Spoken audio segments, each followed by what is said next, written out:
তাহলে কি এবার থেকে ইউপিআই ট্রানজ্যাকশানে টাকা লাগবে? কারণ 25শে জুলাই মুম্বাইয়ের একটি অনুষ্ঠানে রিজার্ভ ব্যাংকের গভর্নর তিনি বলেন, ইউপিআই আমাদের অর্থনীতির একটা গুরুত্বপূর্ণ স্তম্ভ।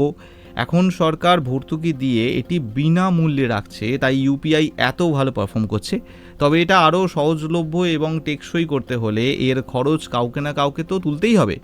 তো এই মন্তব্যের পরেই নাকি গুঞ্জন ছড়ায়, তাহলে কি ইউপিআই লেনদেনে এবার এমডিআর মানে মার্চেন্ট ডিসকাউন্ট রেট লাগু হতে চলেছে? অর্থাৎ প্রতিটি লেনদেনে এক ধরনের ফি নেওয়া হতে পারে এবার থেকে। যদিও কত টাকা ফি নেওয়া হতে পারে সে বিষয়ে কিছুই এখনও স্পষ্ট নয়। গভর্নরের যুক্তি, যেই হোক সরকার বা অন্য কেউ না কেউ যদি খরচটা না বহন করে তাহলে পরিষেবা দীর্ঘমেয়াদে চালানো সম্ভব নয়। তবে তিনি স্পষ্ট করে জানাননি আদৌ কোনো নতুন চার্জ চালু হচ্ছে কিনা বা কবে থেকে হতে পারে।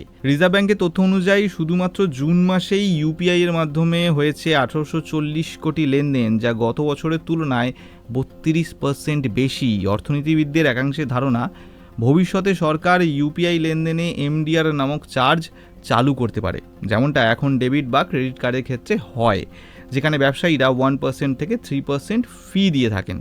তবে মনে রাখা দরকার, 2020 সালের জানুয়ারিতে ইউপিআই ও রুপে ডেবিট কার্ড লেনদেনকে এমন ফি এর আওতার বাইরে রেখেছিল সরকার, যাতে ডিজিটাল পেমেন্টস আরও বাড়ে।